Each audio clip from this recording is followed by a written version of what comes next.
Good night, good evening, good day, everyone, and welcome to, I believe it might be our 51st, second, or 53rd podcast. I don't know, but we're definitely in our 50. It We're may be mature, 65. we're Who on knows? Centrum Silver, okay, right about now. So if we forget some shit, it's what we do, okay? All right. Welcome to our first podcast, I think, in the new 2016 clay court season. Somebody have their television on, and I don't know who it is. I know it ain't me It's because I don't have cable. I'm a bitch in the budget, so somebody gotta take it. And it Tangerine's co-workers. Oh my god, you totally knew. That's Yeah. exactly right.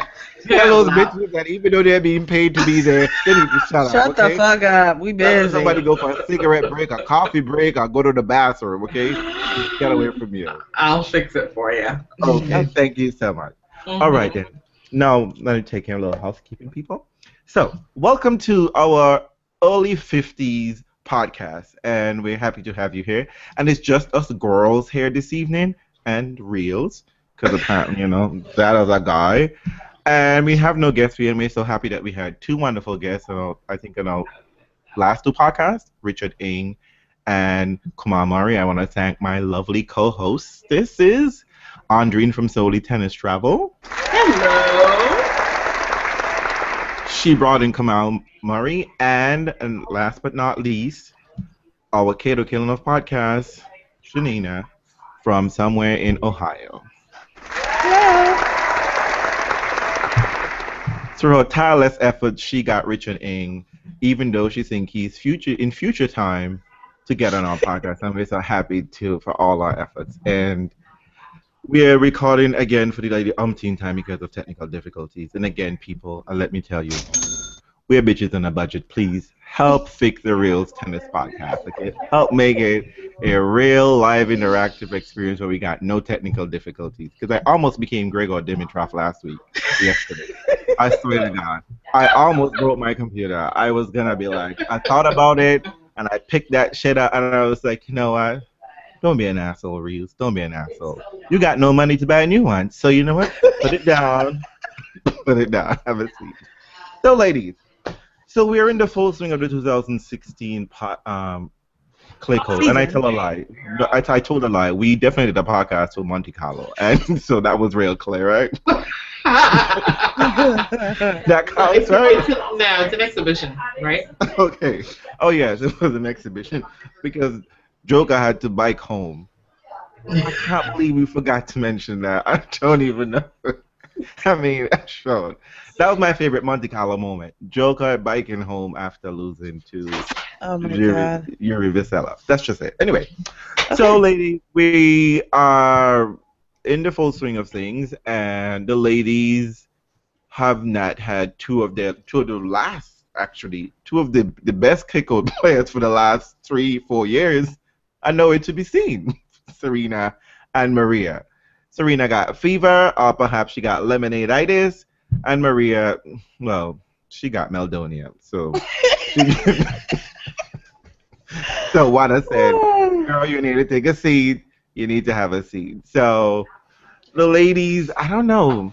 I don't want to be the one to say it, but I just think the ladies haven't really brought it so far this clay court season. Is it just me saying that, or am I being unfair? It's been unpredictable, that's for sure. To say the least. I mean, fuck. Stozer pulled out of a final. No, Yeah, she no, did. no. Semis, no? The No, semis. no, hold on. Gotta gong you, Janina, because Sorry. you're having selective amnesia. Maybe. Sosa didn't pull out. Your girl Kuzi pulled out of the semifinals. Yeah, That's what had happened. but okay, maybe I'm wrong. I thought that Not maybe either. Oh no, Sosa got beaten in the final. Those got beaten in the final. Yeah, she lost to I forgot who now. Safarova. Yes. Safasheva. I mean, Yes. realistically, let's talk about that. Let's talk about you losing to Lucy, who hasn't strung together match Actually- wins in months. Oh, let me even be more precise. Safasheva hadn't won a match all year long until she came to Czech Republic. Good for her. That Prague. I don't know. Food. Sometimes being at home, you get food that you like, people that you like, and suddenly you remember that you You can can play bike tennis. home if you want to, you know, you Yeah. don't have to go far, you know. But, again, precisely what you said last podcast, Andreen, because I surprisingly did watch that match. Um, what you said last podcast about Stosa is the same thing that happened. She won the Ugh. first set, you should have been handling Lucy, and then all of a sudden, she forgot how to tennis, that forehand was just two hand. It was just a mess all over the place. And her superior fitness, which I don't understand. Sam Sosa always looked fit to me. She's not the kind of person that I think, God, she's gonna get tired of her. Oh, she's moving, she's lazy, she's like, she looks a fit girl, and a woman, and I didn't understand what was going on. But kudos to Savasheva for getting to the finals, winning some matches in home country, and taking the title. You know what?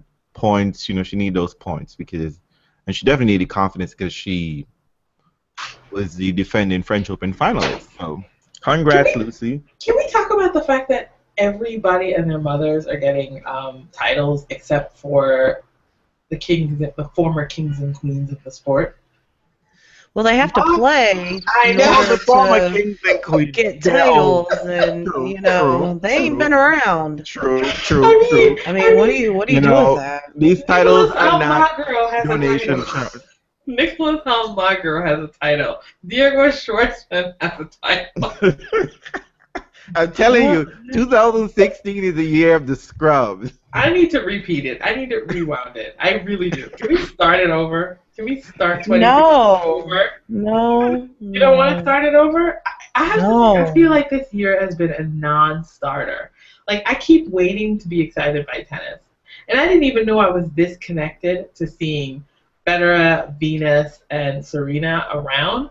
But without them, I'm just like, what's going on here? What? I agree. Well, That hole has yet to be filled. I think the problem And Sharapova, my favorite Meldonian person. I mean, she was my is when number she says one. Mills So or not, we're okay? She Mills don't or say not. Mills. She knows Sorry, that yeah. Mills or not. You know what? Even Sharapova's loss is kind of like I miss the screeching. I miss the Oh, cold God. eyes, the cold stares. I mean, The fire, the intensity, she brought, those bad fashion that she think is cute, I don't know. I miss that. shade. Yeah, You I miss that definitely. old. You know what you're missing? You're missing the tour staples. Yes, I really am. I mean, I feel I'm like missing I'm it missing the too. bread and butter. I mean, I don't mind the newbies doing their thing. Listen, more power to them. We always talk about next round money is, best money. But still, it feels like both tours are in transition, and I'm not feeling it. I'm not feeling any of the Because transition. it's not an exciting transition. It's not fun. Yeah. It's kind of stupid because it's not happening the right way. It's not Is that, fun wait. when you've got Serena doing the Beyonce butt bounce, and then next week she's on Instagram or Snapchat talking about, I got a cold. Bitch, you ain't got a cold. You just don't feel like playing tennis. At least tell the truth. Well, she's an elderly statesman when she's 34. I am not mad at no 34-year-old trying to tell me they don't feel like getting up in the morning and play tennis. They just don't. Listen, I'm mad at both of them. I'm mad at them because listen, I need them to help me transition the newbies better. I don't want them to disappear from the tour in the transition process. Right, I want them to right. still be around as Right. the others are doing their thing. Well, It feels like they disappeared abruptly, really, right? Well, Abruptly. it's not that it feels that way. That's what happened. Yeah, right. Motherfuckers keep talking about, I'm coming back here, I'm playing. Oh, shit, not gonna do it. It's stupid. I'm very honestly, angry. People were really sad when Federer withdrew. And you know what? Can I say this is like a mark of how things have changed for me because he withdrew and I wasn't even surprised. I mean on one hand that's great, right? Because that means the transit I'm fully ready now. I'm happy to see him when he comes back, but I'm also not expecting anything. And this is like every single Federer withdrawal that he should have done many years past, all collapsing within the last You know, that 3 perfect months. record. Yeah. That perfect record. You know what I mean, Federer? I mean, the thing is, he still has his perfect record, but the withdrawals are just ridiculous. Look. You know, He's had 1, 2, 3, 4, 5 this year. wait, hold on. I tell you what this is. You know when you've worked at a company for really long, you can cash in. You can cash in some shit. You know, like, you can cash in time. His sick bank is really big. You can cash in, you know, like all those overtime you did. You know, you cover somebody's shift and you worked overtime. Yeah, he's totally taking all his sick days. I'm telling you. To stop. I'm sure Marcus like Roger and then Charlene and Maya just like, Daddy, what you doing here? Why are you here so much? Yeah. I mean, or Venus. I mean, like, sentimental favorite Venus. It's like, I mean, when's the last time we saw Venus? I mean, at least show up and lose the first round like normal. No. Stop that. I rebuke you. I rebuke that madness. Look, I was just about to say, you know, like, well, you can tell that I'm a real hardcore Venus Ebony Star Williams fan because I feel like I've been to this moment already. You know what I mean? So I just enjoy you have, because she's like 80. She's done this 5 times. No, we haven't been through this moment. You know why? Because Venus and Federer set us up. Federer had a fantastic 2015, relatively. Yeah, that fucker. Yeah, and then Venus did the same thing too. So they had us on a high, and now they come back and they're like, "Listen, we had expectations. Basically, broken. 2015 broke both of them. Obviously, their bodies are like, "Listen, it took too much for me to hang with these young kids." In 2014, I remember Venus and Raja won Dubai. Yes, it's the best like week of my life. Right, I remember watching all those. I remember watching all those particular Federer versus Berdych. You know, Berdych was trying. Fun. Berdych was trying it. He was trying to come for Federer. He always does. But Federer wasn't having it. And I remember, you know, I wrote a piece and I was like talking about the fact that, you know, like, oh my God, Venus and Raja won and they're like 32, 33. Like, this is crazy. They're still hanging with the boys. And then I said, you know, but you know what? How long might they be around? Like, they both say, you know, like when they will not care the word retirement in any sort of press conversation. And I was like, you know, but I should enjoy these moments. You know, I shouldn't feel like, you know, I really want to get up every day and be like Venus and Raja for Wimbledon, you know, 2007, that magic moment, 2005, that magic moment but when again, they both won Wimbledon. But you in know order what? to get up for those moments, they have to play. But that was 10 years ago. That was nearly 10, 11 years ago. But no, but it really wasn't because it was happening last year. But they won't win in Wimbledon. Look. I mean, it didn't matter. They had they had such a nice peak, a nice strong peak, that they led us to believe that, yeah, maybe they might not win slams. They were that close to it. Just but one moment, they would at least be consistent. Now, maybe if all of this pain and suffering we're going through is going to yield a slam for one of our faves this year, fine. I'm greedy. I will suck it up. I will be like, you know what, God, that's fine that you took them out for 5 months in the beginning of the year. You were resting up your body. You were saving it for one last. Well, they better win everything from here on out. Do better, because look, that's all I'm saying. I'm just saying that I'm having a little bit of a problem as a fan. Not that I don't care about tennis. Obviously, if it's on, I'll watch it. I care. But it's a little challenging when you just can't expect to see your faves every now and then. Like, just a little bit. Here, come up. You know what you two ladies sound like? You sound like the voices in my head when I'm watching Venus Williams match. I'm like, this is me. This is me like, yeah, girl, you're down 2 breaks, but you know what? You're down love 3. You're winning 6 straight games right about now. 6 straight games. No. Right? That's holding back. So you make bargains with God? Exactly. You know, I mean, like, you know, allegedly, my first child is for sacrifice. Is up on the sacrificial lamb bid if Venus wins another slab. Oh, you know what? I hear how I'm crazy. I still see Venus winning Australian Open and French Open. I still see that in my head. So I don't know if I need to do some meldonium to get my nerves and mental. I'm about to rein you back in. I just so went off our agenda. Sorry. But you know what? It in. It was how I was feeling. But you know what? But you know what, Andre? Tennis We're was here for the invented in feels. 2011, and you know what? This is Joker time. This is Joker time, ladies. It ain't even. He ain't even playing either. Not even Joker's. Wait, he in Madrid? He is, but I feel like he's like almost emotionally missing as well. Do you know? It's weird. I don't know. Something's up. It's the tennis apocalypse. Because you know what it is? I think Djokovic has learned his lesson. Because in 2011, even in 2012, 2013, 2014, 2015, he was definitely the man to beat that Roland Garros. Yeah. Do you see how quickly they sub in Rafa? Dear Lord. You know, he was the man to beat. And you know what? You know, he kept meeting some Swiss rolls, fucking him over.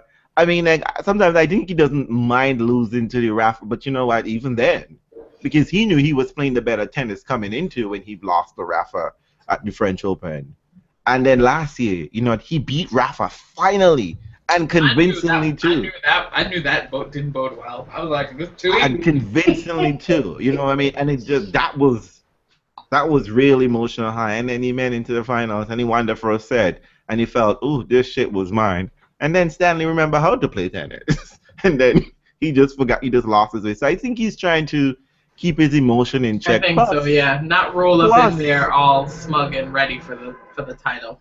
Plus, you know, I mean, you know. So what do you Let's be fair too. Every time he's opened his mouth and ad-lib, he's been in a lot of shit. So you know what? Wow. Keep his mouth shut, look all demure, and just keep it pumping. It's all about the tennis coach, you know what I mean? And somebody put a muzzle on Boris Becker. Because every time Boris opens his mouth, you're in the shit. So maybe that's what's happening now for the Serbian.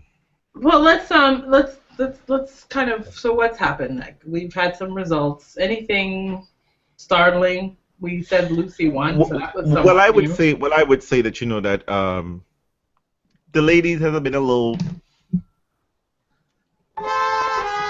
You know, I'm being fair. You know, we pick winners every week, and I would say for the past couple of weeks, the men have, you know, not Kei Nishikori, not Kei, but the men have been, you know, they've been delivering the drama. They've been delivering the drama, you know, whether it's Divadal lawsuits or Divadal winning 2 titles, 2 legit titles. He's won 1,500 points. Wow. 1,500 points in 2 weeks. I'm telling you, that's more points than he's won. So could we, because I trust you both so much. Yeah, you're fucked. I know. I trust you more. I trust you two more than I trust the punditries, because realistically, people want me to believe that the only difference between Rafa this year and Rafa for the last 2 years is that he's gotten his emotions in check. Seriously, that's the analysis. Well, I'm not buying that. His emotions are. I'm sorry. I mean, I'm not allowed to say in public what I really think. Well, okay. Thanks, Janina. Thanks, Janina. So it's down to to create the drama here. Yeah, get on it. No, honest to goodness, guys. Listen, you paint the context here, because now, I mean, listen, Novak Djokovic has been winning everything since sliced bread. They just did a poll, I think, on one of these general sites. Who is the man to beat at Roland Garros? Who's suddenly in the running? Rafa Nadal. How is it possible? No. Listen here. First of all, Rafa is never not in the running to win Roland Garros. Yeah. He's never not there. I don't care what he has or hasn't won going in. That is Rafa's house, and you have to rip it from his dead cold hands. Apparently you don't have to, because whoever's beaten Rafa have never won the title. Well, there you go. But he's always been there. Yeah. But because he's all of a sudden playing well on clay and won these 2 big titles, people want to remember who he is. He hasn't gone anywhere. Everyone has dips in their career. Every single person. Even the lovely Serbian devil. We just saw him lose a couple weeks ago to an essential nobody. Everybody dips. Sometimes they last a little bit longer than others, and this has been a longer lull for Rafa for whatever reason. I mean, come on. You'd never count that man out at Roland Garros. ever. You're stupid if you do. You're stupid. Well, you know what? I mean, like, Why is he back? Why is he back? Let's mean, pretend to be technicians. Why is he back? What's he doing differently? well, I mean, like, honestly, well, okay. I'm totally I've like noticed putting y'all on the spot, but I'm just like, I don't see a real difference. He's still Not hitting do I short per balls. se, but I would say that, you know, I would say that in some ways that because of the chatter of Nadal, the men have sort of like, you know, oh, this is Nadal. You know, this is Divadal and Clay again. You know, this is the great Divadal, and they haven't put it to him. I mean, Dominic Team had about 1,000,000 break points, Yeah. and just ridiculous and played stupid. So he's beatable. I do not see him as being invincible on clay. And for the first time, I do wonder, can he really last 3 sets, best of 5 sets for 7 rounds at the French Open? I do wonder about that. Because he's feeling himself, and he's going to play Monte Carlo. He's played Barcelona, if I'm saying it correctly or incorrectly. He's definitely going to play Madrid, and he's going to play Rome, and he's going to look to win those titles. And that is a lot of tennis that he's played. And albeit that this is his usual thing, but Rafa is no longer 19. He's no longer 20. No, he's no longer 19 or 20 or even so 25. And, He's a confidence player. The more he wins, the more you better watch out at Roland Garros. But, again, I do think, the scrubs are in it to win it. Scrubs are not trying to sit around. Andrew Koba They are, but you know what? A Grand Slam is a whole new ball game. I understand that, but everybody wants a scalp. Sure, but he's been there a million times. He knows how to handle it. He knows that if he's patient enough in that type of a match, best of 5, and he's playing a younger, inexperienced player, he's probably going to come out on top. I mean, that's just the way the world works. It is. Unless you get somebody who's just having one of those fearless moments and is like, you know what, not today, Rafa, then they have a chance. I'm not going to say that they're going to do it, but they have a chance because he is one of the most fittest people on tour. We know that he can play for hours upon hours. I think he probably, as he's gotten older, just like everyone else, has a more difficult time doing that day in and day out, but I mean, I think Rafa's fine. I don't know that I would go as far as to say he's back, to the level where everyone does fear him on clay, because obviously they don't. We see, but at the end of the day, it doesn't matter. It doesn't matter that Dominic Thiem had all of those chances because he didn't get them. He didn't take them. Because the year before, if he had that many chances, he would have taken them. So is it? I mean, maybe the thing is that Rafa's confidence is allowing him to just imagine, to just sort of muscle his way through. He's toughing it those out. Tough moments. He's toughing it out. Yes. Whereas a year ago he wasn't doing it. He was fading. I mean, you know what? One of the biggest things that you can tell where Rafa's game is at, how he serves on big points. How many times over the last year and a half have we seen him lose a game because he double faulted on a break point? Yeah. We used to never see that. He's not the best server anyways, but he's a great server. He's definitely up there. He's amongst. And his serve is always his serve is predictable. Because his patterns are predictable. Sure, but it's all about placement and but when he starts hitting them balls in the bottom of the net and he can't even get it over, that's when the person on the other side needs to be aware, and that's when they need to pounce, because that's when Rafa's down. But we're not seeing that as much. I hear all of that. Much. Right, but I hear all of that, but I still don't see I still don't see a game or something from Rafa or Divadal, if I stand corrected. That tells me that he can beat Nole. He's not going to. I don't see anything like that. Nole lives on a different planet. We have to talk about everybody else. Well, but the other thing too is that everybody else, I think, who is capable of, in the top 10, who might be capable of doing it, neither have the muscle nor the muster to do it. So those who have the muscle don't have the muster.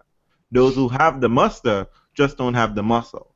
like Federer has a bad back, so he cannot last Rafa if he meets him somewhere in a best of 5 sets. Right. Berdych, who probably could do something with Will tendency. Sanga is injured, and do you know? And interesting enough, do you know that David Goffin is very close to being in the top 10? Yeah, I can see that though. And he probably could give Rafa a run for his money, but I don't think he has the mustard to do it. But, however, I do think that somebody outside Rafa will have struggle. I see it, that that I think all of this tennis that because he needs it, and it's very emotional, right? He doesn't go into matches anymore, particularly this year, with this sort of confidence and aura of invincibility. He's going into every match this year knowing that he needs to win this match. It is a must. Last couple of years ago, if Rafael doesn't win a title, we don't really care, because when he gets to Roland Garros, he's going to be solid. But I don't see that in him this year. I think he's gonna play he needs to win all these matches. His fans need him to win all these matches, for sure. And when he gets to Roland Garros, he might just wipe out, because he's not that 19, 20, only 21, 23-year-old anymore. No, I don't think he's gonna wipe out. I don't think he's gonna wipe out. But I think it just depends on how much people make him work for it. No, I really think that I imagine the scrubs if he gets through the first week, and I say he depends on which side of the draw he is with. If he's on Nole's side of the draw and he gets to the first week, it's a wash, right? He's not getting anywhere. But if he's on the other side of the draw, then he gets through the first week, because I think it has to be a scrub to get it. Because, to be honest with you, he hasn't made the second week of a major since only French Open last year. But I think he'll be making the second week of the French. I mean, Rafa's definitely feeling himself on his favorite surface. And all the people who are his challengers are allowing him to feel himself. Kei Nishikori, who almost beat Rafa on clay, was no match for him, really. This time around, even though the scoreline was close, I just never had the sense that Rafa felt like he had anything to worry about with Kei. Definitely Kei does the same thing. Kei starts out well and then fades. Maybe he'll be prepared to do that better in a Grand Slam. I don't really know. I don't know why you wouldn't try it in 3 sets, but who knows? Well, I think the longer that he continues to do well leading up to Paris, the better. I don't think it's going to hinder him one bit that he's played too much, for lack of a better term. I don't think that's going to bother him at all. I think that's exactly what he needs, because he is a confidence player. He's not going to go in there tired. He may, feel a little bit more worn out, but he's not going to be tired. He is going to show up. Rafa is a beast. And also, let's be honest, what is he playing for except to grab that Roland Garros title again? He knows his chances are the best there. Go be exhausted there, and then crack out at Wimbledon as is the habit, and then possibly return and have a good hardcourt summer. I mean, my sense of it is just go hard if you want to. I mean, I think there might be some. I don't really see him taking the Madrid title this week for some reason, because even though Nole's there. No, but you know what? Because traditionally, even though he's won the title, it's not the most. You don't like it there. Yeah, it's not the most comfortable clay for him. I think that if he encounters somebody who's feeling themselves, he could be vulnerable, which will only be beneficial to him too, right? Because then it gives him time to rest up. Yeah. And go to Rome, which has a much more comparable clay and much better preparation for Roland Garros. So it's also, I have a feeling that this week is not some sort of a stake week. It's funny, like, people are like, oh, everybody's back this weekend, but Madrid is like the outlier clay. It's like the ugly redheaded stepchild. Believe me, I love the blue clay. But I just don't feel like it's a statement clay. Federer's clay court wins. Okay, you will not Hamburg Federer's clay court wins. Okay. Not. Listen, absolutely not. That blue clay. The one thing that we can say about what happened with blue clay is that it really demonstrated the one thing that Fed, I think, does better than most of his colleagues, which is that he just has stick-to-itiveness. You know what I mean? He mans up when it calls for him. Andrew, he puts his head down. No, this is what it is. This is what Federer does better than all of his colleagues, peers, whatever. He is one of the only, yes, drumroll please. Mm-hmm. He is one of the only remaining men on tour who has the ability to truly play on different types of surfaces. Well, and yeah. what happened in Madrid with that blue clay, it wasn't uniform with everything else. And lo and behold, the motherfuckers didn't like it. You know why they didn't like it? Because it was going to disturb them different. for RG. Yeah, it's true. It was different. You know, people forget that we truly used to have 4 very different surfaces. And Federer and probably, okay, let's think about this. And Berdych, the people who did well there, they grew up playing different surfaces. So, you know, the Federer, Berdych, Serena, Venus, these are the people who are left that won all of these different places and played on them throughout their career and have changed with them. Everybody else, it's like, you know... They learned to adjust. They sucked it up. They all sucked it up. Those 4 sucked it up. I mean... There's not that much difference anymore. There isn't. Where is there truly a fast hard court? A true fast hard court. Dubai and Shanghai. But how many? Okay, but look. But how many are we supposed to have? I mean, they're all supposed to be very different. But yeah, I mean, those are legitimately the faster surface. O2 Arena and Dubai. No. O2 Arena is not fast at all. Not anymore, but it used to be. No, so yeah, I mean, I do believe that that's what happened in that time period. It was really but it was so funny because everyone was so focused on Roland Garros that they couldn't actually deal with the surface. And yes, there were problematic things with it. It was slippery, it was patchy, it was all of those things. But hello, that's supposed to be a natural surface, right? We can see the ball. Yes, but no, like you just said, that's supposed to be the beauty of playing on different surfaces, being able to adjust and win. Yes. And it may not have always been pretty, but that's truly, you know, that used to be one of the appeals of tennis. I know. But people want consistency now because they want to be able to wrap up they want to be able to wrap up a series of wins all back to back. Which is why in some ways I didn't mind Madrid being the outlier, even though it's challenging for people because it really is different. It's not a replication of anything they're going to see in Rome. So I don't mind it. Yeah. But and you know the altitude makes the ball fly in some wonky ways, and you get weird. And it's one of the few tournaments where you actually get really weird and off-color results. You know, Andy Murray winning, Novak winning, Federer winning. I mean, it's like it's actually truly. Y'all are just shading all these so-called. Look, y'all are even coming for Andy. Like he's a new daddy, okay? Don't you trying to whatever. Recently clay crowd. Look, you know Andy's winning the French. I don't know. I have a feeling that Madrid is just going to be. I don't think Madrid is going to be. Well, it's already a mess for the ladies. So. Well, definitely, right? I mean, who was the top seed? Aga? Was Aga the top seed? Right. Yeah, she is now. Did she win? No, she lost. She got beaten. She got beaten. Aga lost. I think she ran the bulk of her, right? And I got to try her tricks and whatever, but Saboka was running down. So like, let me do what I do, which is I'm gonna interrupt you. Well, you know, hey, whatever. Madrid. We'll see, right? We'll see. But you know, as we're here, you know, we're talking about men's and whatever, you know, congratulations, Janina.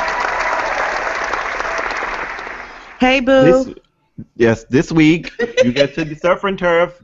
Your man Filippo Schreiber won a title in Munich. I was gonna make up a completely I don't different think one.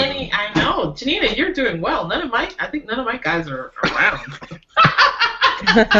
The only consolation I have is that my scrub Pablo Carrera Busta made it to a final, but he lost to Nicolas Almagro. But you know.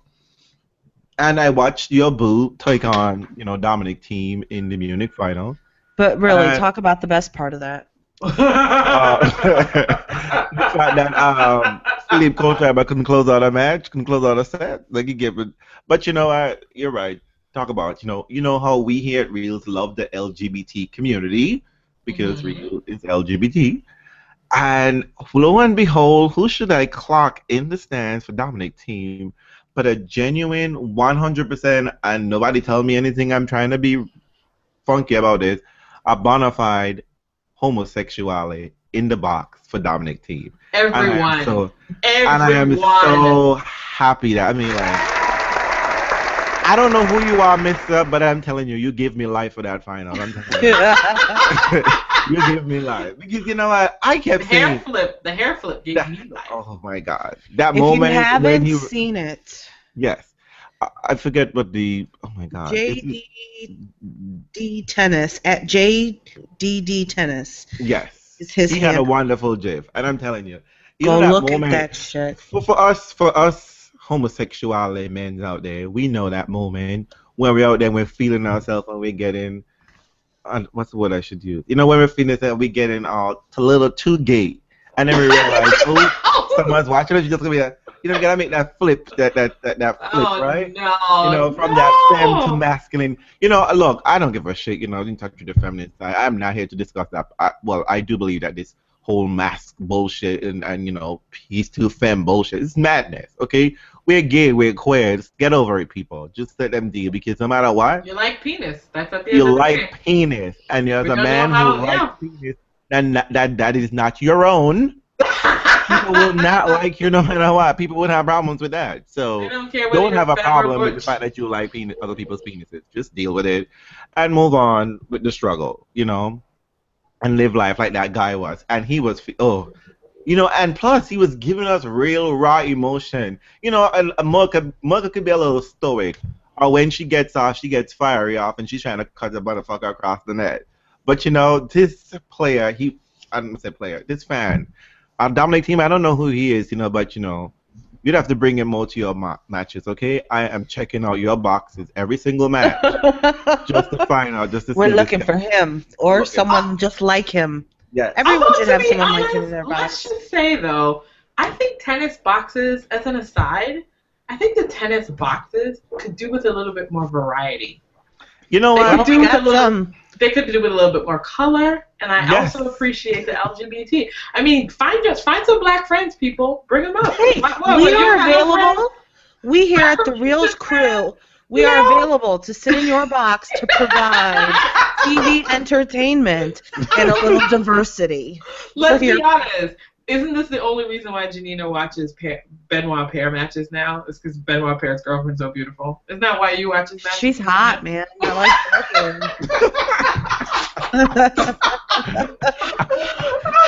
That's a nice lady. I mean, look. Come to me. This might be problematic for some people, but you know what? A little bit of color. This is why diversity is such a wonderful, beautiful thing. I mean, like, if you go to a match, like, you know, like Davis Cup. When you go to Davis Cup, completely different atmosphere, and you bring the light, and, you know, I'm not saying, you know, that, you know, people should be all loud and carry. The U.S. Open, people are too fucking loud over there. But I'm just saying, you know, you kind of, the boxes are like, it's like a funeral. They're awake.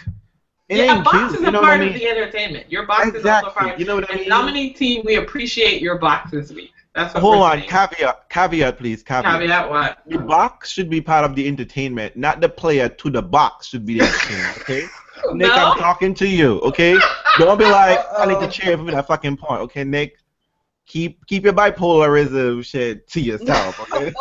I forgot it's you the box and Dr. tennis that I'm advocating for, okay? Not the player to the box. Because that going all the time with cheating. Okay? Communication. Rafa, you got clocked. You got clocked in Monte Carlo, Rafa. Too much conversating going on here, Rafa.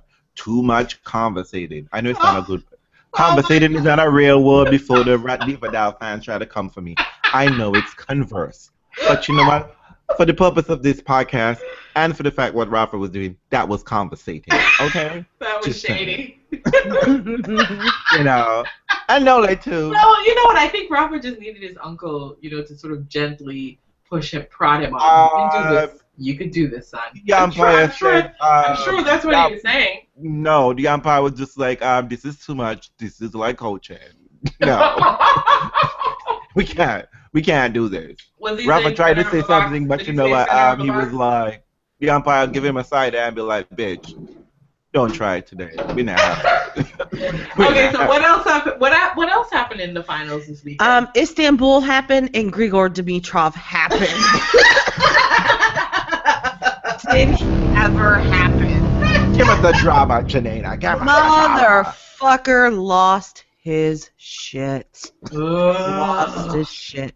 And it was glorious to watch because you know I love that shit. I love a good meltdown. And he had the meltdown that probably will end up being the meltdown of the year. I mean, something really major is going to have to happen to beat we're going to have shit. to put that on our list. We have to put that on our list. Our favorite the meltdown of the year. Because somebody somewhere didn't get the rackets right. That's the only explanation I can come up with. He had all kinds of strings breaking. Something like 4 or 5 strings broke. And he just got very frustrated and he started breaking racket after racket. But not all in a row. It wasn't Marcos Baghdadis style where he sat on the bench and just kept pulling them out and beating them. That's too bad. You know, that didn't happen. It was gonna smash a racket. And they were brilliant racket smashes. Brilliant. And broke it in half. On that. I like those. Absolutely. Absolutely. You know, in that moment when I saw the racket smashing, I thought to myself, now this player might actually get my attention. Yeah. There was a lot of energy behind it. There was real focus. There was sort of like a sort of macho. There was like a macho bit there. Not temper tantrumy. Who has a white slimline telephone? That's from... Who's that? We already know. Back off. Someone's calling in to say that I need to step away from Grigor Dimitrov. I'm just trying to say that in this self-destructive moment, Grigor Dimitrov was quite attractive. Look, I would like that if I saw that kind of passion and energy and focus and energy on a couple points. Just a couple points. Bye. Okay? At the end of the day, Schwartzman bagel in you, you have no excuse. No. Don't tell me shit. You're up a set, you're up 5-2, and Diego Schwartzman just basically ran away with what? Let me see, 3, 4, 6, 10 of the last 11 games? And the tiebreaker? Girl, no. Diego Schwartzman's like 5-2. Like, what's happening? Grigor, you're 6-3. Well, that ain't right. He had a mental meltdown.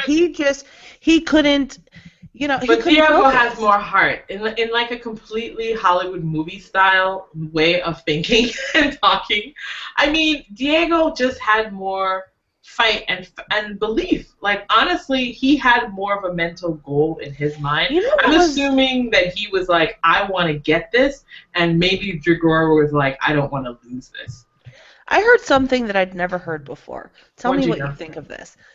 At the beginning of the meltdown stage, in the end of the second set, when Grigor started cramping, it was on Tennis Channel. I honestly don't know who the commentators were. I have no idea. Can you put cramping in quotation marks, please? Okay. Well, that's what I'm saying. That's my point.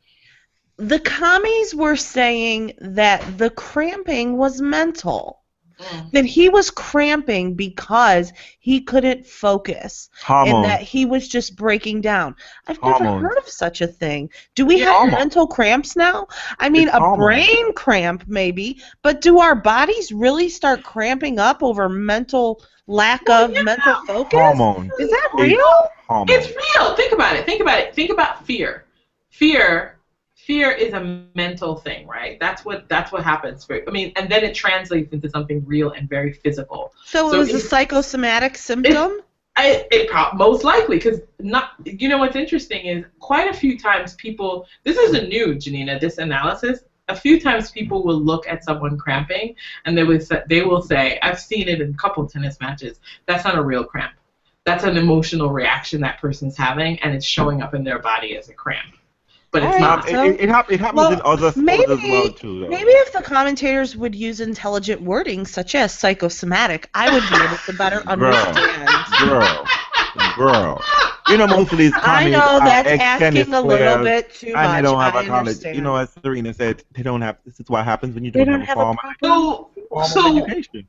Well, I mean, so do you buy into that? Do you think that's what that would happen? Okay, since we have been able to talk it out and put it in an intelligent way, yes, I can totally understand that. But as I was hearing it on TV, I was like, I'm calling bullshit on that. I don't even like how they're saying it. But talking about it, differently and using the proper terminology, I totally can get it. Yeah, I'm sold. Hey, look, well, I was about to say, should we call Bosch and Grigor's career at this point? We should just know he's just a Bulgarian handbag, right? Just Mhm. seek out, successful or moderately successful women, older women out there, and attach himself, like a cheap costume jewelry on You know there, what? Stop right there. like a, You know like, when he's going to start doing well? When he admits who he is and gets himself an expensive man bag.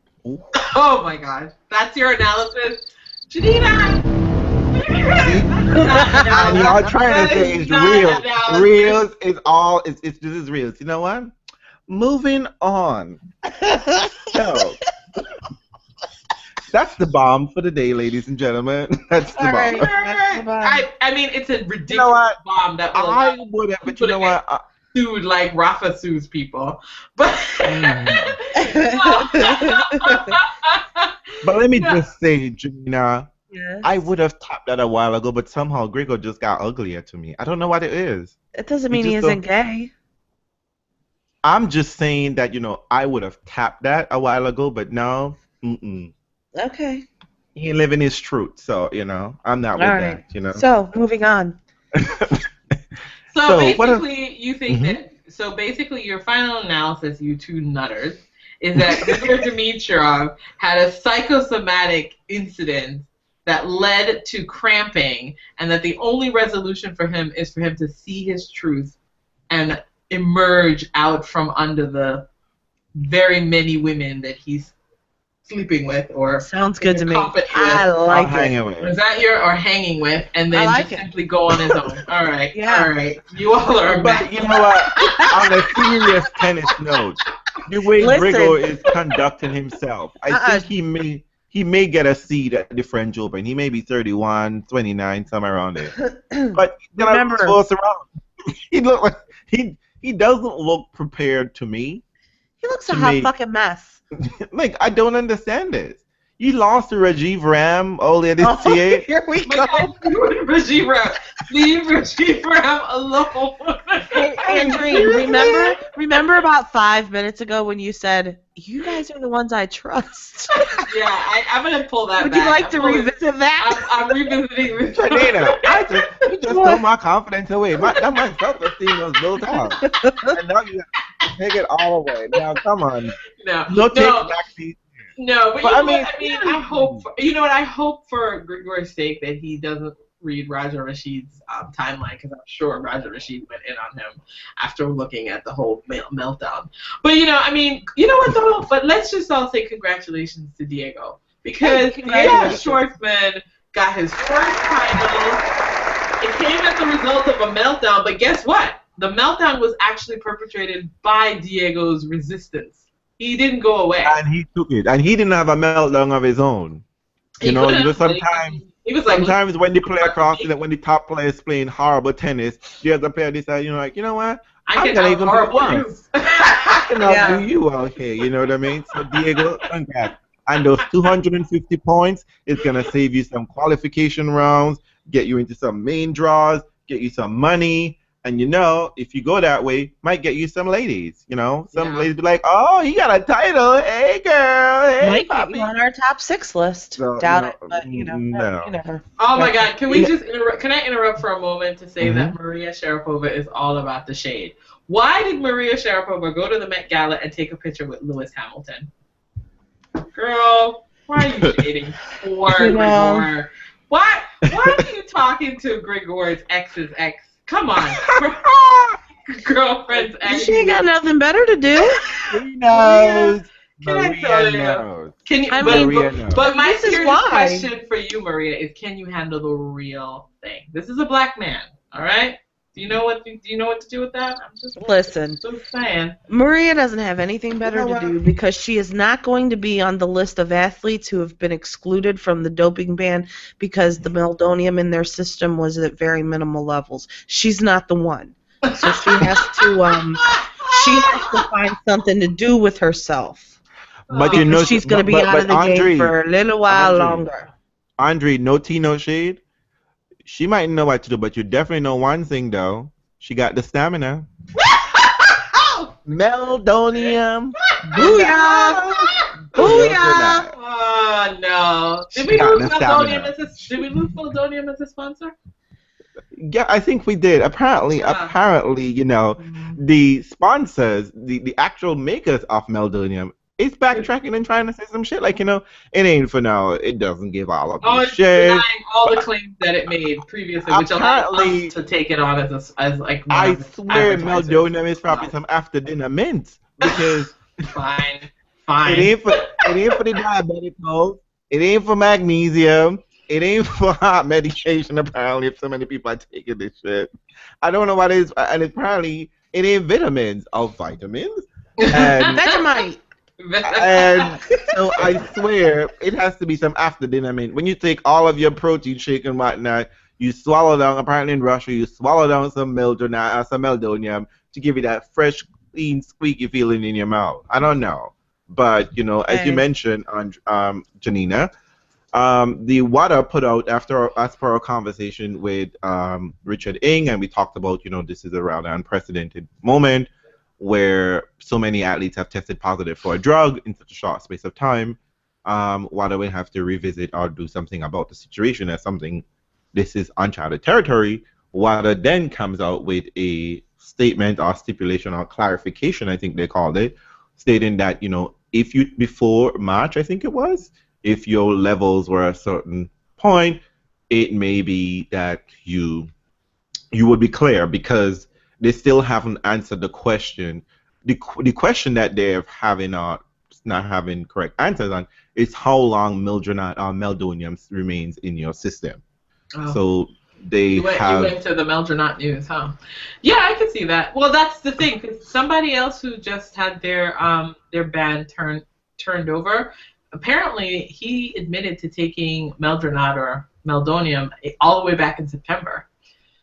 So I mean, Well, it seems as though the one thing that they have managed to pin down is that if you have taken it before a certain point in time, and I believe they're using, I'm not even gonna lie, I'm not sure what the reference date is. I did read it, but I don't remember. It should be at a minimal level. They're saying we're not sure what the half-life of the drug is. The manufacturer says this, but basically it's just not all adding up. However, if you've got all these athletes saying basically, yeah, I took it, but I stopped, and I'm still testing positive, so they had to revisit it, which we assumed was, we talked about that being a very good possibility. Yeah. And that's what's happened. But we also know that Sharapova's levels were too high, so she will not be one who is excused. And she clearly for took it taking this year. And she took it this year. I mean, And and you know what? There was a lot of debate because people wanted to play semantics and say that she didn't actually say that. Well, you know what? Yes, she did. But whatever. She did not get up on that podium and say, I took it such and such a date after January 1st. No, she didn't use those words, but she absolutely told us that she took it after it had been banned. However, her attorney, during that private meeting, specifically did say, yes, she took it after January 1st. So let's just put all of that to rest. Furthermore, There.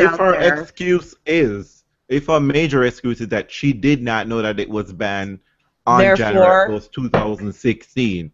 Therefore, you at Ergo, least took it on the 2nd.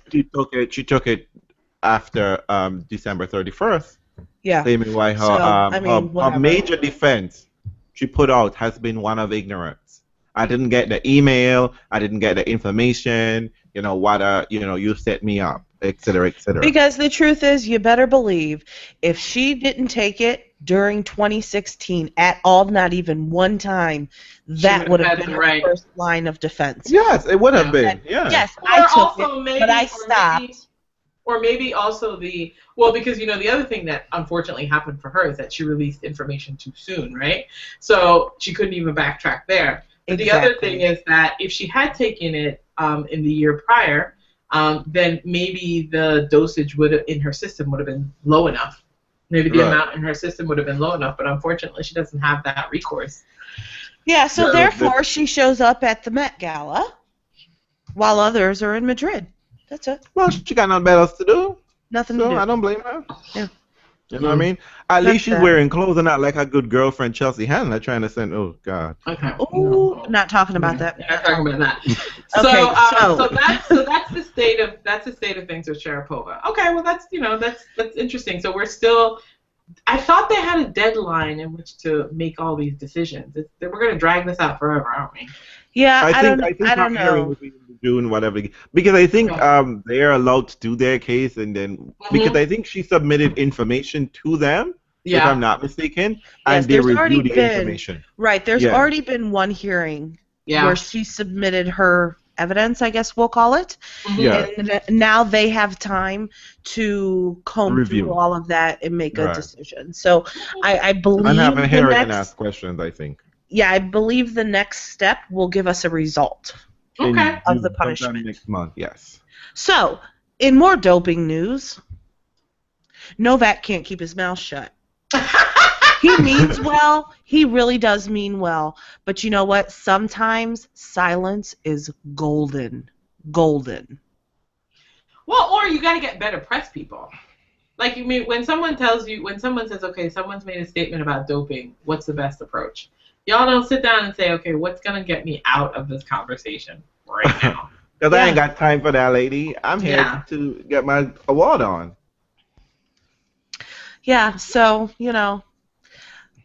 Novak apparently is in the camp of there's no proof that anybody's doping, we don't have any positive tests, and therefore they're clean. All I have to say is that there have been a very long list of elite athletes who have been champions of their sport over and over and over again who never tested positive, but it later came out that they were in fact doping. And I am not saying that Nole is trying to hide anything. I'm just saying that really it's an ignorant stance to take. Tennis isn't, that doping isn't in tennis. That's what I don't understand. Do not pretend that a positive test or a negative test equals a clean athlete. We cannot pretend that that's the case. It's not. Well, the problem I'm having with that whole statement is that, you see, this is why I feel that a lot of times I'm hearing conversations. So give a little bit of context, real. Oh, well, I think, this bit that Janina is mentioning with Nole is at the, I want to say, Laureus Award? Yeah, the Laureus, the sports Laureus. I was about to say Lazarus, but that don't sound right. Not at all. Rise of the Dead. The Dead Rising. I don't think maybe. You never know. I mean, if Federer was getting an award, Venus probably getting an award, I'd be like Lazarus Award, right? But, I mean, so someone stuck a microphone in Nolan's face, and this is coming on the heels of his coach opening his mouth and getting mad because, Andy Murray said, like, sometimes I wonder, like, not sometimes, he said, I have wondered, past tense, not I'm wondering, like he said, and I've wondered, playing players across the net, if they're on something, because they're not getting tired. All of a sudden, Boris Becker took that up as if, that was his burden, and, and he ran with that to Calvary and spreading the news like it was gospel, like, how dare Andy Murray says this, he's accusing people. Andy didn't accuse a single soul. He mentioned no name, nothing. Didn't say any name, and then Boris, never want to, to not only just put one foot in his mouth, put the other, and then his hand, and then just spew shit all over the place. Like, well, everybody's clean. Andy's clean, Roger's clean, Rafa's clean, Nola's clean. The top guys are clean. So the top guys are clean and everybody else below them are dirty and they're still winning. And then what Okay. happens? And then what See, happened? They put they stick a microphone in. Oh, then he then goes, like, they were saying that Rafa was doping, but that isn't true. Rafa isn't yeah, doping. he said that. He said there's been some Girl, suspicion about Rafa. girl, But the golden piece, the golden piece, though, is that Andy specifically mentioned, people don't get tired. They play these long 6-hour matches and they don't get tired. And that's not natural. That's what he was talking about. And then some lovely person, I don't remember who, went back and found an old presser of Boris's from when he was a player. And lo and behold, he talked about he's this saying the same person shit. being Against Thomas magical Musa. because they don't get tired. And that is just not natural, that you play so much and you're not tired and you recuperate so fast and boom, you're ready to go the next day. And that's just not right. I mean, hello? But apparently that doesn't apply today. Well, Boris has short-term memory, and I keep telling you people, tennis was invented in 2011. Get it right. Boris and Thomas Musa were playing ping pong, okay, not tennis. But when what's his name, Nole got that microphone in his mouth, he made that statement that you pointed out. But I mean, here's the thing for me. I feel like people have stories existing and take part of the story and don't put everything in context, because here is Nole saying, like, oh yeah, like no one has ever tested positive and therefore tennis is clean. But boo, are we gonna forget the fact that tennis has had a problematic doping control for ages? That you all have the most like for any top level professional sport, y'all have one of the least stringent and doping control ever. That top elite players complain that they're not being tested enough, and people in the top 20 can go a whole year without being tested, in particularly out of competition testing. So you can't really have that conversation. I mean, I could pull a professional swimmer like Michael Phelps. He got a piss in a cup every week. So don't tell me that that tennis is necessarily I mean, clean. when you have Roger Federer coming out saying that I don't get tested enough, you don't get to say that just because people are not pissing dirty, the sport's clean. It was just a naive comment. I mean, not a naive comment, but it was just like a thoughtless It was ignorant. It was hormones. Because, well, it was weird. No, but what was weird about it is that it was an odd comment for someone to say, given the fact that he critiqued the very testing system in tennis just 2 years earlier, when a compatriot from his country, which is what that means, I believe, tested or refused to test because I'm allergic to needles. He had a needle allergy, and so so I just think that you just need to think better, think more carefully. Think before you speak. Didn't your mother teach you anything? That's just say no comment, girl. I ain't here for that. I mean, to be honest, what I appreciated in all of those commentary was Murray's comments. I thought that Murray's comments were the most realistic, sort of thoughtful, and that's the most kind of honest appraisal of a system where you can't guarantee who is or isn't clean. To be able to say, I have my own doubts, I'm not entirely certain, but now that somebody like Sharapova failed a drug test, maybe that will give the public confidence that a big person can get caught. That's like a fine statement to make, because it's a statement that any one of us would sit and say comfortably in our house. So I appreciate that. Apparently Murray's nailing it out of the park with his comments this year. I think they've all been that's why you're getting somebody's list up in here, Murray. That's why you're getting some lately. Listen, Murray's about to try to bring us some cash this week. Janina and I Janina doesn't. I need some cash in my bank account this week for my top 6. Hey, I always need cash. Back off. I do. Speaking of people talking out of turn, now we also realize that Rafa Nadal has always threatened to sue for comments that have suggested or even hinted that he may not be a clean athlete, and he has finally had enough of it. He's like, no more rumors, no more double talk, no more tongue-in-cheek. He's apparently suing an mistress of sport from France. Apparently the context was that she was on a talk show. She was on a talk show and she sort of barely solidly, without any sort of hemming or hawing, said, well, we all know that Rafa Nadal was on a silent ban in 2012. Well, this was, when there were all those white tears when Maria got caught doping.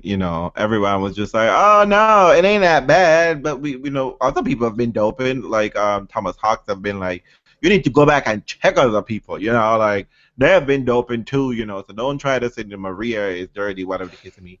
It was within that larger context where she then decided to spill. I don't know if it was tea, but she spilled some shit out there. Well, she spilled that story. I hope she has backup about the story, because if Rafa's now taking her to court. Rafa got his receipt. Okay, Rafa is telling everyone and anyone who done a test, like, could you publish my receipt, please? Show them that I have now failed a test. Yeah, and, Rafa is calling for all of his tests to be made public. He is calling for his biological passport to be made public. He says, you know what? Here it is. Look at it. You're not going to do me like this. I'm tired of it. Look at my shit. What do y'all think? What do you think about this approach? What do you think about the suing approach? Well, the suing approach is very American. Trying to say Rafa's been hanging out over here too long. Tommy Hilfiger is making influences in just more than the fashion department. But you know what's interesting? I don't believe that no matter what, anybody's ever going to put out Rafa's tests. I don't think that's an option. I think he can come for it. They've said it. They've already, the ITF already said that he's never failed a test. I don't think they put out. But they're not going to publish any results. That's not going to happen. That's what I'm saying. And I think that, and I could be wrong, but I'm thinking that's just the rules. Like, we don't do that. Anybody can come and say, he failed 10 tests, he never failed any tests. Anybody can say that. But in a code of law. Sure, but the listen, the ITF or whoever is not going to put out a public document for you and I to look at of all of Rafa's testing history because he said show them, prove it. Well, actually, they don't do that. Well, the issue is that if this is a matter that's going to go to court, then he's already lifted the expectation of privacy by saying that, like, I want this out there. But that's not what he's. But that's not what's happening. I understand that. Oh, but I mean, I believe that this may happen for court if this does go to court. Well, it may. We'll see. But I don't. It doesn't work that way, though. He's like, tell them, show them. If it happens in court, okay, fine. But they're not going to just put it out there to shut somebody up. And I just feel like he knows that. And I'm not saying that I think it's one way or the other. I'm not accusing him of doping. But when you're asking for something that you know isn't going to happen, it kind of takes away the credibility of asking for it. Mm-hmm. That's where I'm coming from. Fair point. But I don't know what to make of this. I mean, in the larger scheme of things, on the personal level, if someone is going out there and saying this, but I'm not, maybe I am naive, but I'm not sure that Rafa's reputation is being hurt by these comments. That it was in any way. Of course his reputation has been hurt. Well, he has to say that. That's his claim, right? Right. And in some ways, he has to establish that someone saying something about him has caused some sort of harm or harm to his body or to his reputation, right? That's what he has to. Well, and no athlete wants to be associated with that, whether it be true or not. Nobody wants that shadow over their name. I'm not saying that he shouldn't defend his name at all, but I just feel like, like, I don't know if I might be stepping on a turning, but I mean, what she said isn't something I have not heard before. I'm not saying that it is true, but apparently I was doing some casual reading. And apparently, if you bring an anti-defamation charge against someone, it has to happen fairly quickly. Like, first of all, I think you have to do it within 3 months of the person making some sort of claim about you. Mm-hmm. And then, if it happens, then everything has to be settled within days. Oh, really? Okay. Within 10 days. Like, but the defendant, where? In Spain? In France. In France. Okay. France. Okay. So the defendant has 3 months or so to appear before a tribunal in just 10 days to file evidence in their defense. So this woman has to respond fairly soon. I mean, it probably has happened already because he filed it like last week, right, or sometime. I mean, and the other thing too is that I mean, if am I crazy and imagine that Charlie Hebdo, am I saying it correctly? Hebdo, yeah.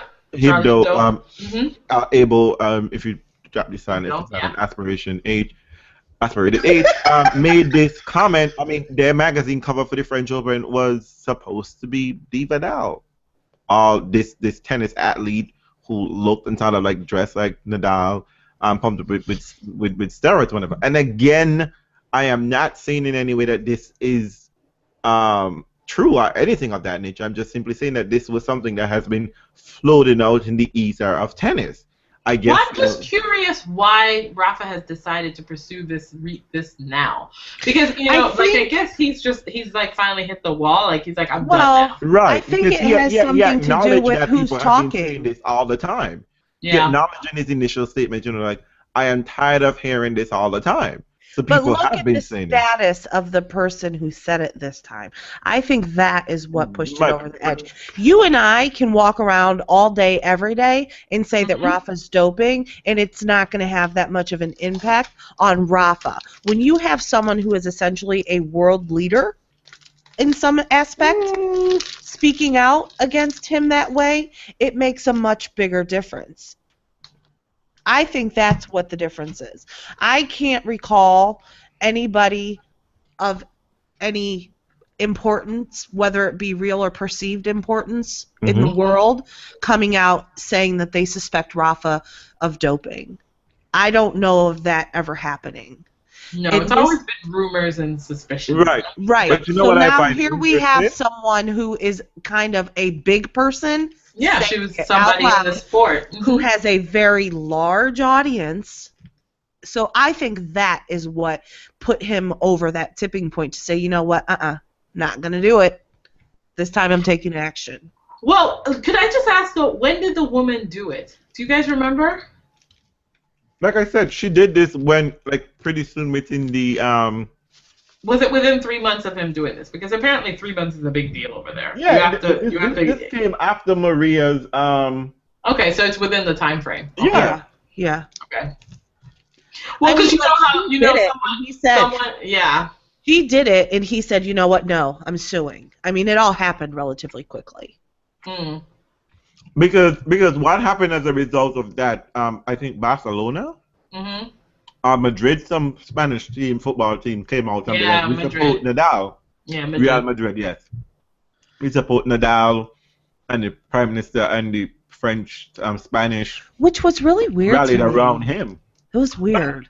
I think. I mean, I guess I don't know. I think because they feel like she being a former minister, she may have, and she is from France, the place where Nadal. You know what I mean? With Nadal. Maybe she had access to something, and plus. Yeah, that's also the assumption, right? Also, the when the French had called out intimate knowledge, right. And when the French had called out Lance Armstrong from the very jump, people didn't want to believe, and everything that they said was true. Why, for me, it's weird, and I think it's cultural.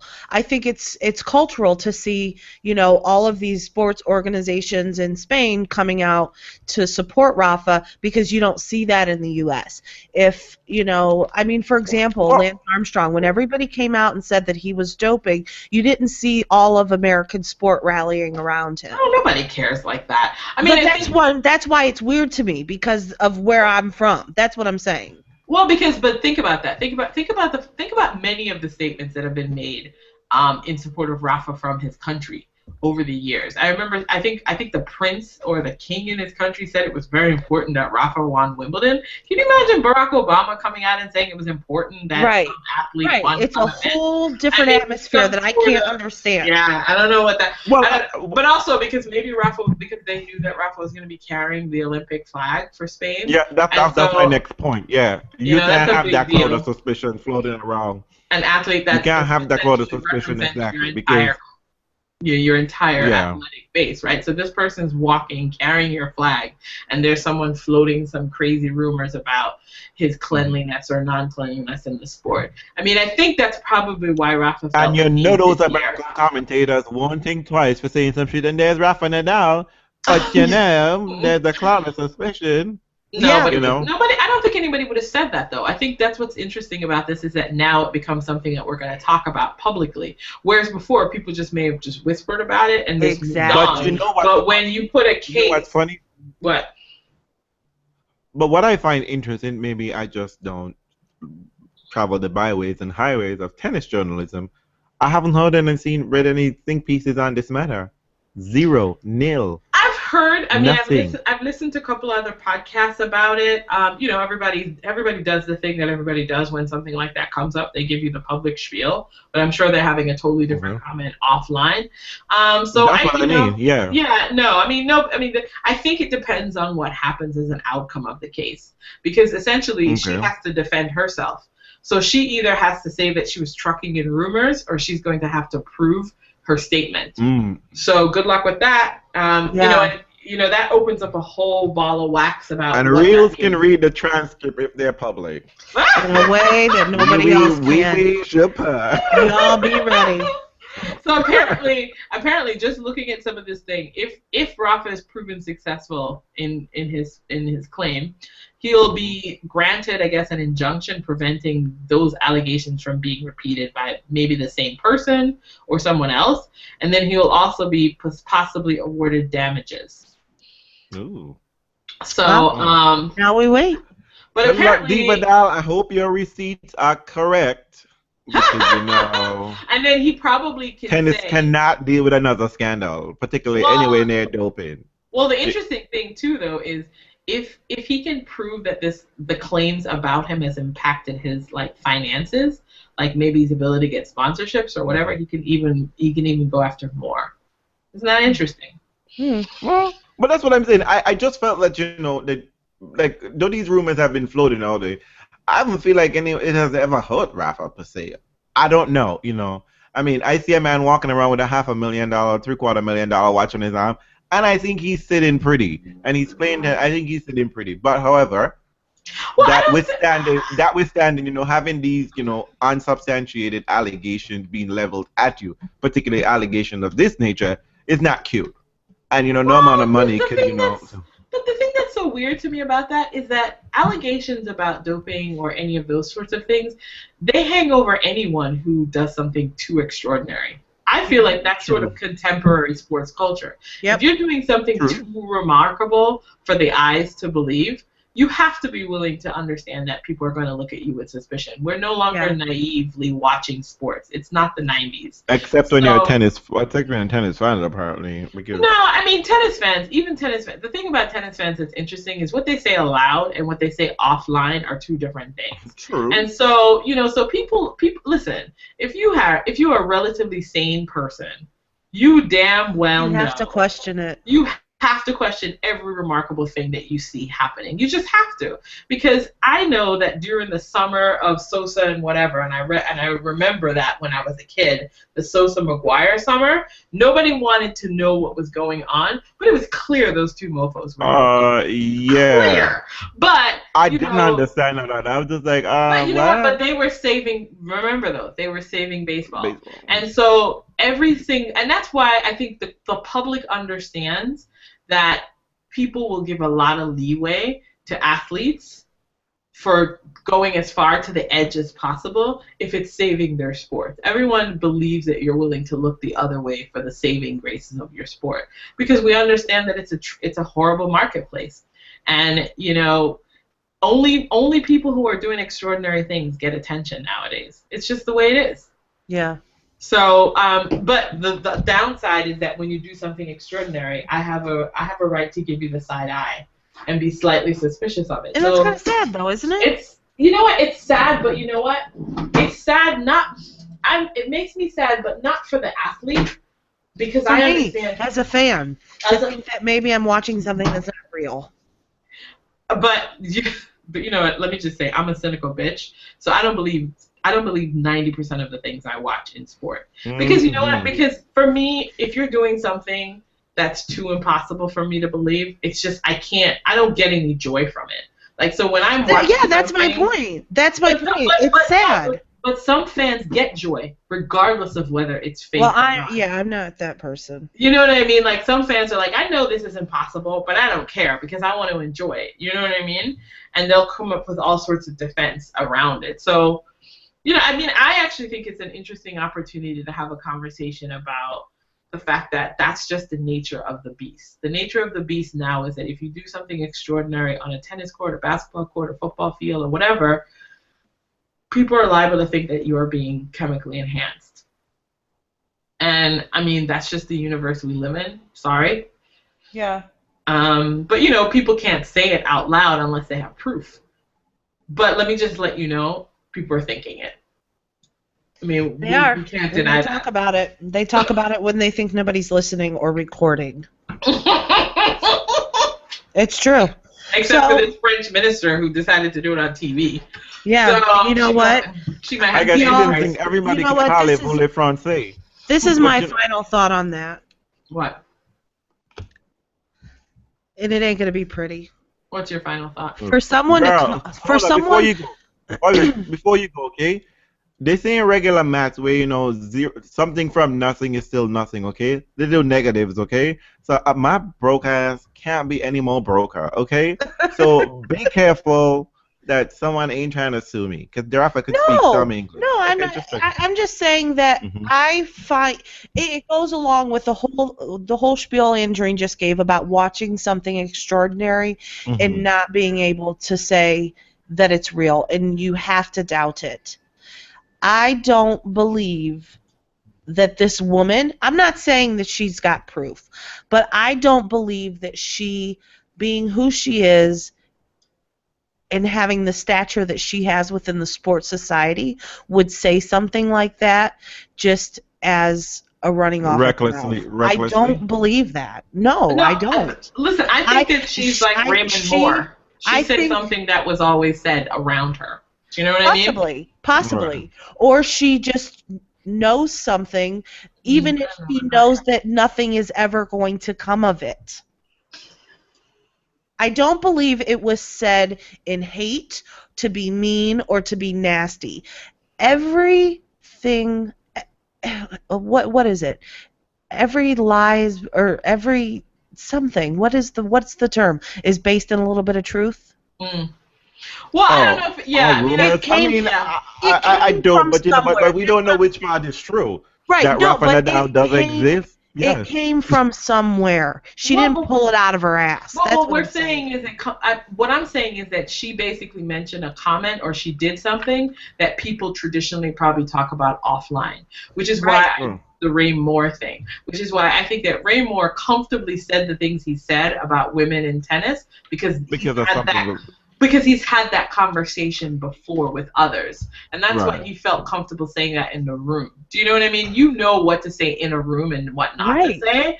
And so that's something that she's probably heard tossed around quite a bit and just felt very comfortable throwing out in the public space like that. But she has to be careful because you can't toss something like that out in a public space when you have a title as someone who used to be at a fairly high level in the sport. You got to be able to pay the play. You got to pay to say. You got to pay to say things. And Rafa's going to let her pay to say shit that she don't have no proof of. And if she does have proof, then she can show her receipts at the court hearing. And we'll be looking forward. And we'll be looking forward to reading her receipts. And if she doesn't have any receipt, then she's about to learn. Gonna be a broke bitch. You're about to pay.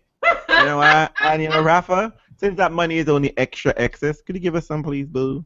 And maybe you don't even have to pay taxes on it, Rafa. So go collect your paper if you can. But anyway, this is going to be very helpful for tennis, I say.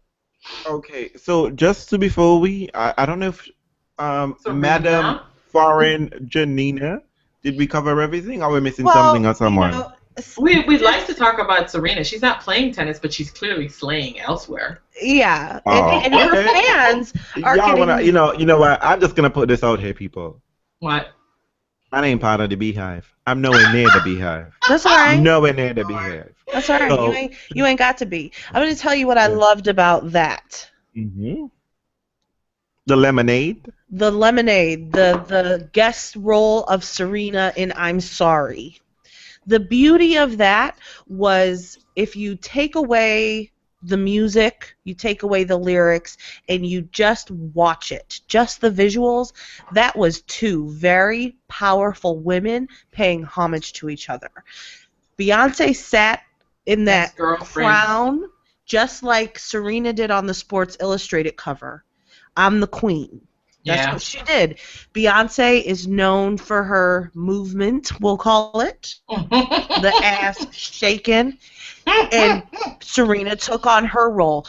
That was powerful for me. That's what I saw. I saw two very strong, beautiful black women paying respect to each other. That's what I saw. For conquering the white world with their asses, essentially, right? No, Their that assets, isn't. their talent. Yes. Well, it's true. I mean, But that's a rather interesting point. You know, they're like the Oprah of their genre, right? Yeah, Of their arena. they're basically queens within their genre, and they Right. do it in a way that's unapologetic, or recently more unapologetic for I think Beyonce, because I think that Serena has always been off-putting to the Right. establishment that she's entering. I think Beyonce was not always that way. She was always sort of more palatable, but she's now really emerging as this kind of strong, I'd say, black woman force. That's a very new turn. So I think Janina makes a very valid point about the sort of nods that they were both giving to each other, which was good. That was great. I loved it. I Right. loved it. And Tell it us has what you think. produced one of the best gifts ever, the boy bye. Love it. What do you think, Real? Since you're not a beehive person. Girl, I drink fresh squeezed orange juice, not lemonade. Well, the good thing about it is that, let's be honest, that this That was shady. allows, I know, it was shady. Honest to God, I saw the lemonade on the HBO Go, and I didn't know what it was. I thought it was something completely different. I was like, "What the fuck is lemonade?" Didn't hear anything about this lemonade. And then I think it was Janina. Yeah, You know, it was all about lemonade. She was Janina all- mentioned it. You know, she was just like, Yeah. I stayed up all night, just like, "Oh, is this what that was?" And it was a 24-hour event, and I was just like, you know what, Beyonce, you're gonna have to miss me with this. I'm not gonna be buying into your madness and hype, and like everything, like like you're bringing out fresh gospel from somewhere. I just couldn't. But I didn't need to because everybody else talked about it and said whatever. There were think pieces and all this, whatever the case dear may be. Lord. God save None of me them from are think succinct as you, pieces. Janina, because apparently. Everybody gotta put, everybody gotta dissect every second, and I just can't, no. Fresh squeezed Well, orange juice for me, no the- lemonade. The But you know what? point. I am happy for the Serena bit because I think that is a very interesting and valid point, and that's a very strong and interesting and wonderful thing to put out there. It's that women of color, particularly when they're in the sort of roles of the traditionally white world, whatever the case may be, they have to always try to do something else and be something else, try to play some type role, stereotype role. But these women are conquering and slaying it, and they're unapologetic about it. And Serena did it first in tennis. And about the lemonade, just one little tiny bit, reason, Beyonce, I think you stole my term Becky because I always had a Becky from Ohio. I don't know where you get.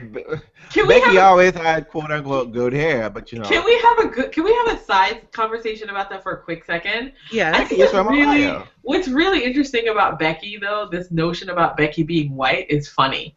Because I know that we traditionally don't refer to white women as having necessarily good hair. Good hair, I know.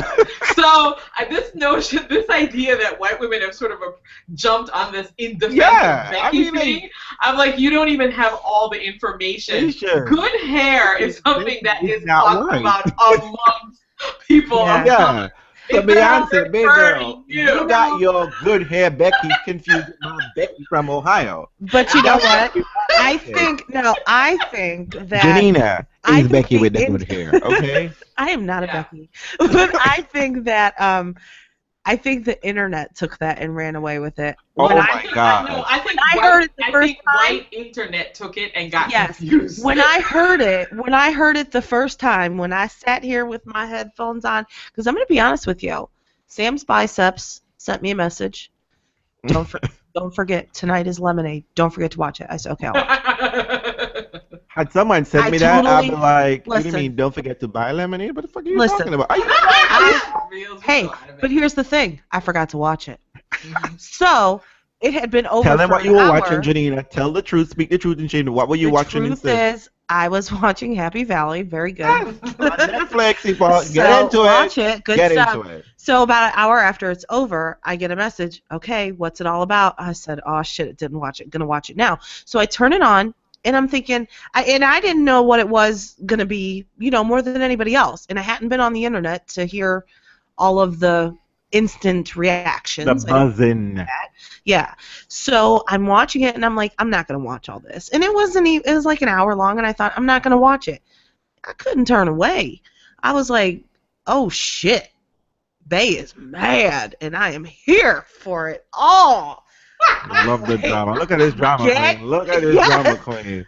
Drama queen from Ohio. I said, Jay, I don't know what you did, but motherfucker, she going hard on you. Hard. And Hard. then because there was no place for white women to enter, they entered with Becky. Yeah, what I was going to say was, when I heard that line, I didn't think white woman. I didn't Of think. course not. Why would you? I thought, side chick, hello. No, exactly. So, you know what? Why the white people always got to come and try to claim our shit? Back off. Oh no!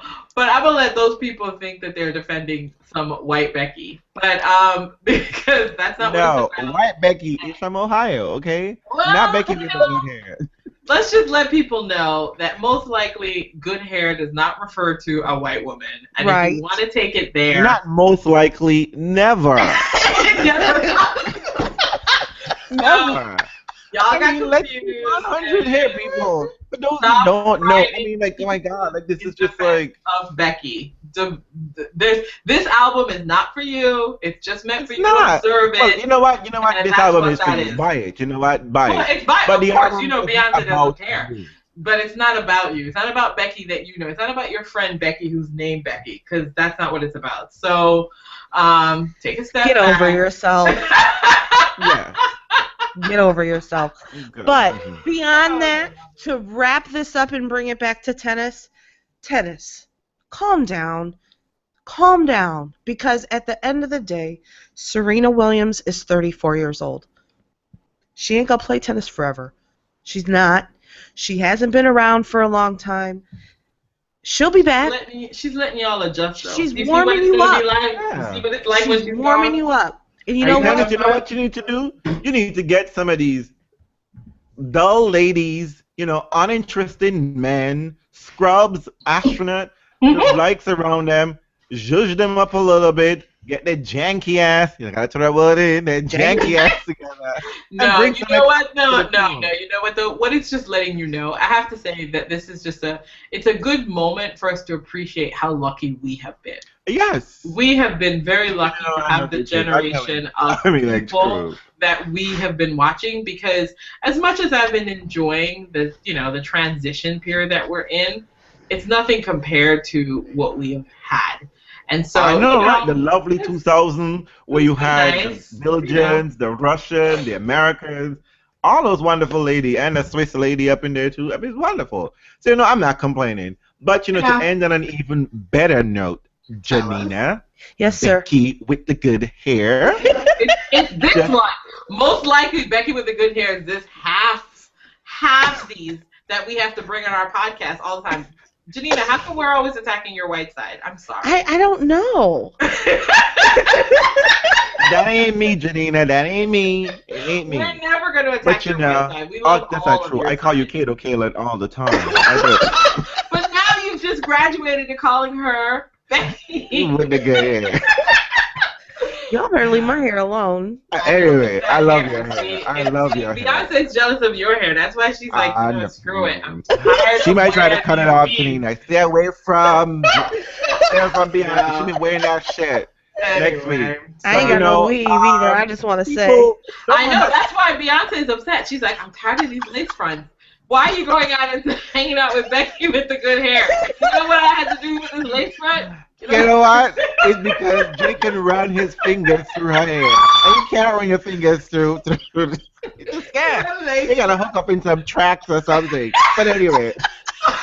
Oh man, you're feeling the woman's pain. Oh, I'm sorry. Bring it back. Bring it back. Let's bring it back. Bring it back. Okay. Okay, We were bye. trying to keep this nice and tight, you know. We're really getting down and dirty. But anyway, to end on a nice soft note, before ending on a nice soft note, people don't forget to comment below. You know, we're on YouTube, we're on Podbean, we're on iTunes. And thank you for all those who are listening and all those who are following us on Podbean. We really enjoy your comments and love your appreciation. Even the silent listeners and the copycats, you know, we do love you. Like we said, if you don't want to give us the credit, send us a check, please. Please. You know, one of these days that you're requesting checks, you're gonna have to give it an address. So get yourself a. Oh, you know, In the name. look, put a comment section, be like, Reels, hit me up. I got some dollar signs for you. Look, if you really want to give me some check, you know there's no obstacles to give away money. Okay, don't even try it. But anyway, We'll my work it out. information will be below. But anyway, on and a nice soft note is that who the heck? Hold on, wait. It might be some tennis news. No, it's not some tennis news. God, somebody needs to stop. Anyway, on a nice soft note, let me thank Tien Nev Chong for telling us that, you know, Zhang Ji had a baby. She had a 1 month baby. Great news. I mean, like, first of all, I didn't even know Zhang Ji was missing. I mean, like, I know she's small and I might miss her. But, you know, I just figure, you know, Zhang Ji's out in the byways and the highways paying $125K or something. What new homegirl is out? They getting pregnant 9 months. Like, she had to be away for like 9 months legit. We didn't even know. I didn't even know, Zhang Ji. You know I enjoy you. You know I live for you giving Serena horrors. I live. You give Alize Connie the strength to think that she could take her basic leave. I'll always remember Shang-Chi when she beat Sam Stoster in Australia. She lost the first set, but she was like, I'm still in this. Look.